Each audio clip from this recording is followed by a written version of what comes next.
Hello. Welcome back to my YouTube channel. In this video, I'm going to be sharing with you some of the biggest culture shock that I've received as a Nigerian that I've been living in the UK for 1 year now. Today is 22nd of January, and by this time last year, 22nd of January 2022, I had left Delta State to Abuja, and I was waiting for 23rd of January to book my flight by 9 a.m. to the UK, and by I think like 6 or 7 hours later, we're already in the UK. Since I've been living in this UK, there are some big culture shocks that I've received since I moved here. Before I moved here, the only outside country that I have been was Dubai, like outside Nigeria. So when I came here, most of the culture shocks that I've received have been really big for me. So that's why I'm going to be sharing some of the biggest culture shocks that I've received. The first culture shock that I'm going to be sharing is that these people are really open. Like, they're the most open people that I've come across. And you can just meet them at work and they start telling you their plans, they start telling you their story, they start telling you what happened at home.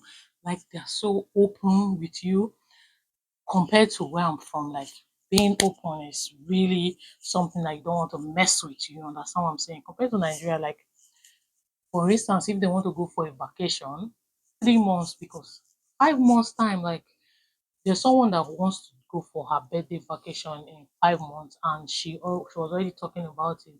If you're in Nigeria and you want to go for vacation, you can say it like, I'm planning on going for vacation, but you're not going to tell the person the day you're traveling. You're not going to tell the person where you're traveling to. Now, when you reach there, people go see for WhatsApp status or Instagram that you have traveled. Am I lying? It's the truth.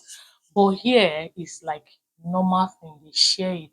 So, for instance, now when you do something at home as a child, will your mom just gonna be telling everybody that, oh, see what this person did, or they always protect their information. They always keep it. Everything is sacred in Nigeria. I relate to that because even here, it makes me want to share my own, but there are still some things that I am not going to share because the Nigerian in me is strong. You understand? Another culture shock that I've received as a Nigerian living in the UK. This one is really big. I've been seeing it happen since, but because it happened recently now, it just makes it more like, oh, it's true. These people are, they are really the definition of drink water and mind your business. 3 days ago, I was at work and we're taking some of the service users round, like just taking them for a walk. And as we were walking, I just heard bra ga ga ga ga ga ga at the back. Omo, so I turned back once. A child had been hit with a car, and the mom was there. I think the sister were there. The first thing on my head was, I want to stop and see how this thing wants to end. Like, I want to stop and see if this child is okay, if they've rushed the child to hospital, if they need help, like normal people in Nigeria. You know what I mean?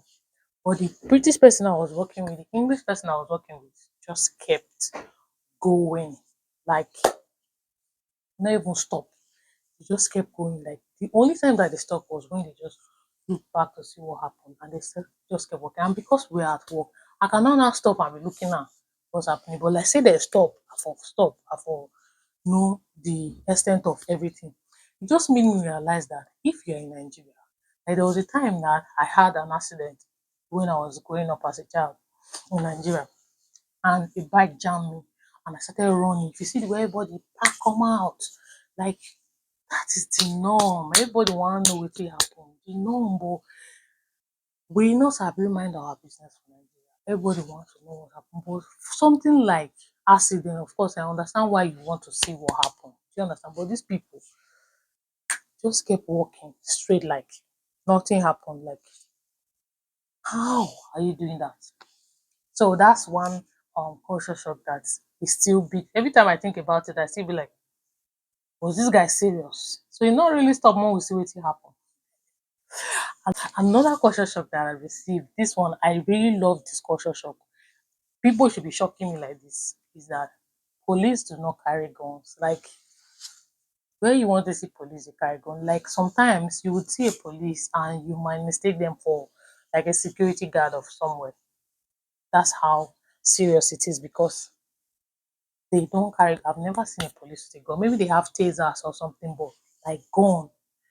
If you know when they say police is your friend, is this kind of countries that they were saying police is your friend, not Nigeria. Because when you are going out from in Nigeria and you just see police that far, you don't already scared like because you know as if you did anything, but sometimes you don't know the craze when you want meet, craze where you hold gun, before you know that like that lady that they just released gun to mistakenly because they left the cock abi what on. They had already cracked the gun down and shot her in front of her child and her husband. Do you know how traumatizing that is? But that is something that's not ever going to happen here because here they want to see gun. They are not they don't have access to guns as police, which is great.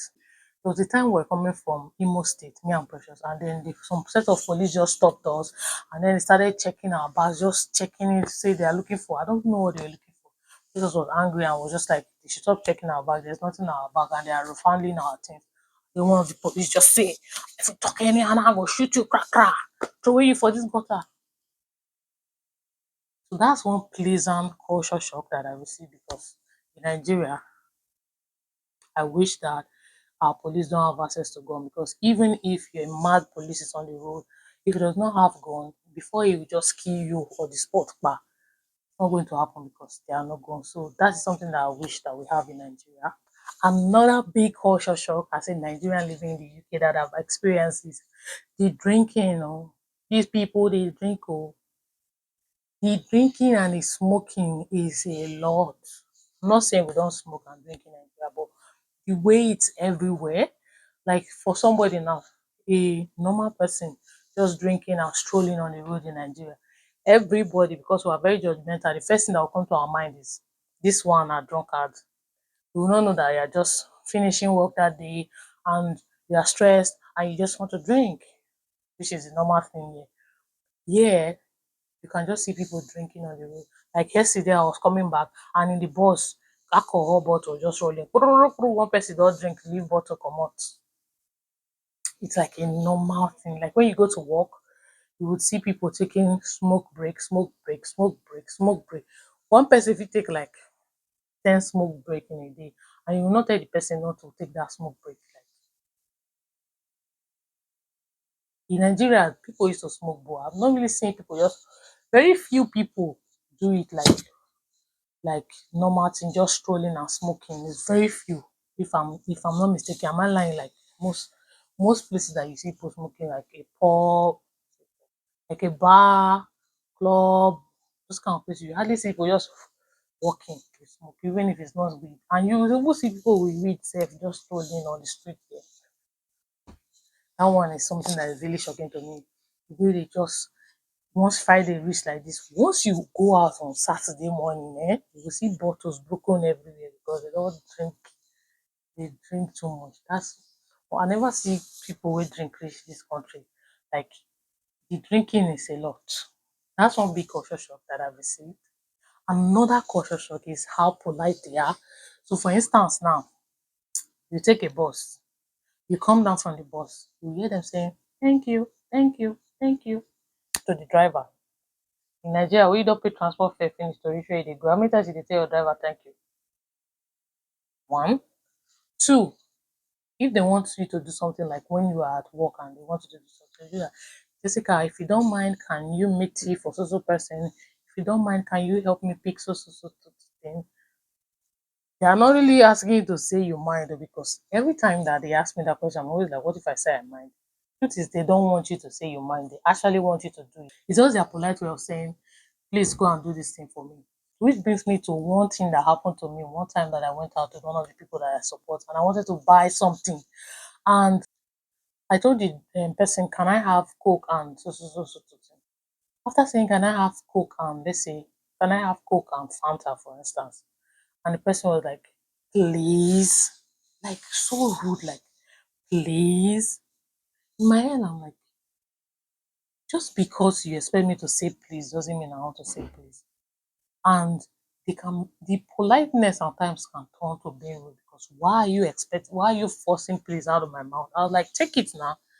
Will you say or you will not say? I just looked at her like, because sometimes when people are extra with you, please, like that day I was so pissed. Like, I don't have to tell you please if I don't want to tell you please. But and even if you want to correct me, you have to correct me politely. You cannot be telling me to be polite and be rude about it. So that's one thing that has shocked me, how they take politeness to the extreme level. Like, you have to be polite, you have to be polite, you are not polite, they look at you in one certain way. But like if I go to a shop in Nigeria, I can just say, give me so. They are not going to expect me to say please. They are even going to be thanking me because customer is always right. Do you understand? But that is how it is here, and it's their way, it's their way. Another shocker to me is another culture shock to me as a Nigerian living in the UK is this one really shocks me every time that it happens. Why are you drinking 1 cup of coffee with 4 teaspoons of sugar? They like sugar too much. That's one culture shock that like I'm always like these people are taking too much sugar. I've never seen that kind of thing in my life, in my entire life. Like, so there was a place that I went and they wanted to make sugar and they wanted to make tea for somebody. And they were like, how many sugar does this person have? And one person said this person has 4 sugars. 4. So in my mind, I thought it was sweeteners. If you know sweeteners, if you press it, pa, one will come out, 2, 3, 4. Even one sweetener is too much for me. If you give me one sweetener in 1 cup of tea, I always feel like throwing up. So I thought it was sweeteners. To my biggest surprise, it was sugar, actual granulated sugar, 4 tablespoons. That's what they were talking about. But that's why every time you see their cup, you will see plenty sugar on that. Like, this is one culture shock I would never get used to. It's so unhealthy. I like sugar, but I don't like raw sugar. The kind of sugars I like, a sweet man like Coke and all those things. Although sugar and Coke might be like 20 teaspoons of sugar per, just taking it raw like that is still something that I cannot wrap my head around. Like, how? Why are you putting that amount of sugar in your body? There are many people that use 4 spoons of sugar to take 1 cup of tea in Nigeria because I've never seen it until I got here. So that's one big shock. Another culture shock that I've received as a Nigerian living in the UK is the convenience that there are some things that are very convenient for you to find as in Nigeria, like tailors, shoemakers, your shoes spoil one aboki dey knack, banga, you just come and repair your shoe. But yeah, I've not seen shoemaker with this my two koro eyes since I came here. I've not seen tailor like if my trousers tear now, I have to think of how I'm going to sew it myself or enter online and start searching. But unlike your country where you just come out, two tailors there outside to sew for you. That's one thing that has really shocked me, one culture shock. Or there are some places you stay. We will stay in a place where there's a corner shop, there's Tesco Express. But there are some places you stay, you have to walk at least 10 minutes to see one small shop that you can buy something that you want to cook, just rush and cook. Do you understand? That's one big culture shock for me. That small convenience that you will receive, tailor, shoemaker, small kiosk around you is not here. So it's one big culture shock for me. Yeah. I want to sew my clothes now. I have to think of how I want to become a tailor overnight. I want shoe now. My shoes spoil now. I'll leave it there until I might not even wear it again. So that's one very big culture shock that I've received here. And then the final one, which is one very big one that I've received as a Nigerian, is that you cannot just buy a knife in the shops. So I went to Tesco one time to buy a knife and they didn't have. And they're like, and the lady that I asked was like, she does not even remember the last time that they had knife. But where I now later bought the knife, they required that they come and like sign off, like approve me buying that knife. Unlike if I wanted to buy 10 knives in Nigeria, I just go market, buy knife, come back. Because knife violence is very big here.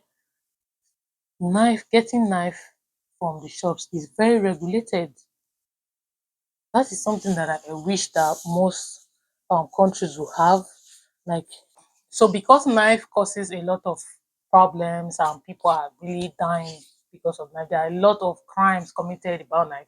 They are regulating it, which is one good culture shock among all of the culture shocks that I've received because it's helping the country people be more safe, which is really good, really, really good.